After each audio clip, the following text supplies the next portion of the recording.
रात में चांद की चोरी। चंदनपुर गांव में चुनमुन अपनी बूढ़ी दादी के साथ रहती थी। जब चुनमुन बहुत छोटी थी तब उसके माता पिता की एक सड़क दुर्घटना में मृत्यु हो गई थी। चुनमुन मंदबुद्धि थी। सभी गांव वाले उसका मजाक उड़ाया करते थे। चुनमुन की इस आदत से उसकी दादी बहुत परेशान रहा करती थी। फिर एक सुबह, चुनमुन बेटी, बाजार जाकर मेरे लिए एक सुई लेकर आओ। मुझे कपड़े सिलने हैं और हाँ, जरा ध्यान से लाना, सुई रास्ते में कहीं गिरा मत देना। चुनमुन बाजार जाकर एक सुई खरीद लेती है, पर आते वक्त धूप इतनी ज्यादा हो रही थी तभी रास्ते में उसे एक बैलगाड़ी वाला मिला जो गाय के लिए घास फूस ले जा रहा था। उसने बैलगाड़ी वाले से घर तक छोड़ने के लिए कहा, ठीक है, पर पीछे मेरी गाय बकरियों का चारा रखा है, संभाल के बैठना। चुनमुन बैलगाड़ी में बैठ गई। ये सुई इतनी छोटी है कि अगर उबड़ खाबड़ रास्ते में गिर गई तो मिलेगी नहीं। क्यों ना मैं इस सुई को चारे के गठरी में फंसा दूं? चुनमुन ने सुई को गठरी में फंसा दिया। कुछ देर में चुनमुन अपने घर पहुंच गई। अरे बिटिया, तू आ गई, ला दे सुई। अरे दादी, सुई तो बैलगाड़ी में चारे के गठरी में ही रह गई। कैसे रह गई? चुनमुन ने दादी को सारी बात बताते हुए कहा, तुमने ही कहा था संभाल के लाना, अब मेरी क्या गलती है? हे भगवान, इसे सद्बुद्धि कब दोगे, या ये ऐसे ही डब्बा घोल रहेंगी? इसका बाप इतना समझदार था, उसका बस चलता तो आसमान से चांद तारे भी तोड़ कर ले आता। और एक ये है, एक नंबर के पगलेट, क्या होगा इसका मेरे मरने के बाद? दादी, तुम क्या मुझे बेवकूफ समझती हो? और रही बात चांद लाने की, तो देखना एक दिन मैं भी चांद लाकर दिखाऊंगी। भगवान देखो, इस पगलेट को मैंने चांद तोड़कर लाने की बात कही तो सच में चांद लाने की बात करने लगी। भगवान सद्बुद्धि दे इस चुनमुन को। चुनमुन एक बगीचे में जाकर एक पेड़ की छांव में बैठ गई। सब लोग मुझे बेवकूफ समझते हैं, इन्हें नहीं पता कि मैं कितनी इंटेलिजेंट हूँ। अब चांद लाकर दिखाना ही पड़ेगा। चुनमुन दिन रात आसमान से चांद लाने की तरकीब सोचने लगी। वैसे तो आसमान बहुत ऊंचा है, मैं चांद पर कैसे जाऊंगी? अगर मैं सीढ़ियाँ बनाऊं और उस पर चल के चांद तक जाऊं, यही एक तरीका हो सकता है। चांद तक पहुंचने के लिए दिन बीते, महीने निकले और फिर कुछ साल। अब चुनमुन 18 साल की हो चुकी थी और इन कुछ सालों में चुनमुन ने बहुत बड़ी चिड़ियों का जीना बनाया जो कि सीधा आसमान तक जा रहा था। ये देख, गांव वाले बोले, ये लड़की पागल तो नहीं हो गई है? अरे इतनी बड़ी हो गई है और ऐसे बचकाने हरकतें कर रही है। उसी गांव में राजू अपनी पत्नी सीमा के साथ रहता था। एक दिन सीमा गुस्से से बोली, अजी, मुझे कुछ नहीं सुनना। शादी से पहले तो कहते थे कि मेरे लिए कुछ भी कर सकते हो, चांद तारे तक तोड़कर ला सकते हो आप। कहाँ गई वो सारी बातें? अरे भाग्यवान, वो तो हर लड़का अपनी गर्लफ्रेंड को ऐसे ही डायलॉग मारकर पटाता है। अच्छा, वो सब झूठ था। मुझे करवा चौथ पर चांद मेरे हाथ में चाहिए।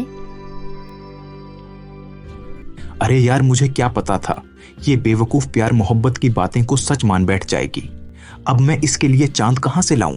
परेशान राजू बड़बड़ाता हुआ घर से बाहर निकला। तभी उसे चुनमुन का जीना दिखता है।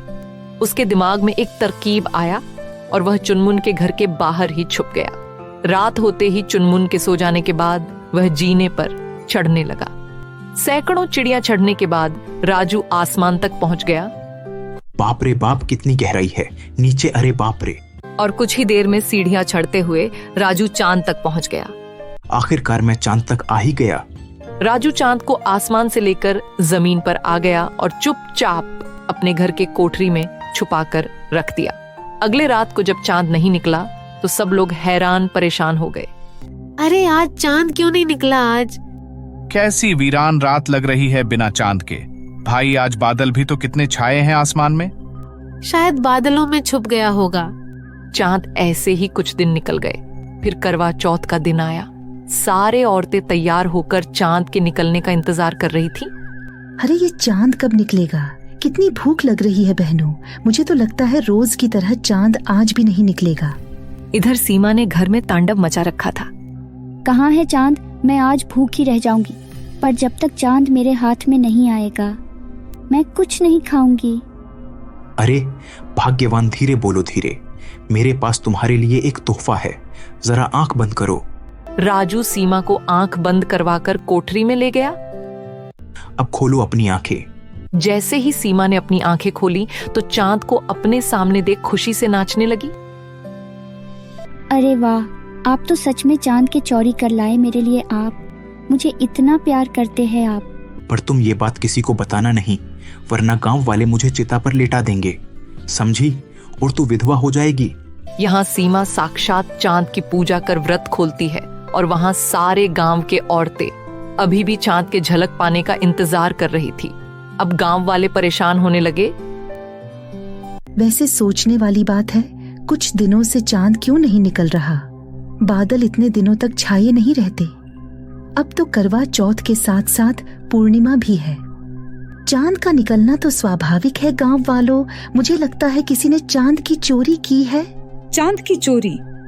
अरे भाइयों, लगता है ये चुनमुन का ही काम है। वही कितने सालों से जीना बना रही थी। हम सबको लग रहा था वो मजाक था, और देखो उसने ही चांद की चोरी की है। चलो उसके घर चलते हैं उसे सबक सिखाने। सारे गांव वाले मिलकर चुनमुन के घर पहुंचे। अरे नाश बेटी चुनमुन, तूने तो सच में ही चांद चुरा लिया। गांव के सारी औरतें भूखी प्यासी चांद निकलने का इंतजार कर रही हैं। पर मैंने चांद नहीं चुराया है। मैं चांद चुराने जाती उससे पहले ही चांद निकलना ही बंद हो गया। गांव की सारी औरतें चुनमुन को भला बुरा कहकर वहां से चली गई। अब बस यही दिन देखना बाकी रह गया था। चांद भी भला कोई चुराने की चीज है? पूरे संसार में अंधेरा पड़ा हुआ है और वे औरतें व्रत खुलने को बैठी हैं। पूरे गांव में मेरी नाक कटवा दी। दूर हो जा मेरी नजरों से। चुनमुन सबके सवालों से परेशान होकर एक सुनसान जगह पर जाकर बैठ गई। आखिर ये किया किसने? मुझसे पहले कौन गया होगा चांद चुराने? बहुत सोचने के बाद चुनमुन टहलते हुए घर वापस आ रही थी। तभी उसे एक घर से बहुत तेज प्रकाश आता दिखाई दिया। अरे इतना तेज प्रकाश, चलो चलकर देखती हूँ आखिर माजरा क्या है। चुनमुन जैसे ही उस घर की तरफ बढ़ी, उसे राजू की पत्नी सीमा की बातें सुनाई देने लगी। सुनो जी, अगर हम चांद को बेचेंगे तो हम माला माल हो जाएंगे। अच्छा, अब मैं समझी। जीना बनाने में इतने साल मेहनत मैंने की और चांद इसके कब्जे में है। अब तो कुछ करना पड़ेगा। राजू एक बहुत बड़े स्टेट से चांद बेचने की बात करता है। इससे पहले कि राजू चांद को बेच पाता, तभी सही मौका देखकर चुनमुन ने राजू के घर से चांद को चुरा लिया। चांद का आकार अमावस्या आते आते गायब हो जाएगा। इससे पहले कि अब कोई घटना घटे, क्यों ना इसका फायदा उठाया जाए। चुनमुन चांद को अपने कमरे में रख लेती है। अरे कल मुही ये चांद तेरे पास कैसे आया? मतलब गांव वाले सही कह रहे थे। चुनमुन ने अपनी दादी को सारी बात बताई। राजू चांद को ढूंढते ढूंढते चुनमुन के घर जा पहुंचा और चुनमुन की सारी बातें सुन ली। यही सही मौका है। गांव वाले पहले ही चुनमुन से नाराज है, क्यों ना आग में घी डाला जाए। राजू शोर मचाकर गांव वालों को इकट्ठा करने लगा। अरे गांव वालों, सुनो सुनो, चांद का पता लग गया। चुनमुन और उसकी दादी ने मिलकर चांद की चोरी की है। देखो, दादी ने हमेशा ही मेरा मजाक बनाया है, आज भी मुझ पर गलत इल्जाम लगा रहे हैं। दादी चलो मेरे साथ, हम इस गांव में अब नहीं रहेंगे। सारे गांव वाले गुस्से में चुनमुन के घर पहुंचे। गांव वालों को आता देख चुनमुन अपनी दादी का हाथ पकड़कर फटाफट से जीने पर चढ़ गई और चांद पर पहुंचकर जीने को ऊपर खींचकर चांद पर रख लिया, ताकि कोई गांव वाला चांद पर ना आ पाए। अब चांद आसमान में चमकने लगा और चुनमुन अपनी दादी के साथ वहीं चांद पर खुशी खुशी रहने लगी।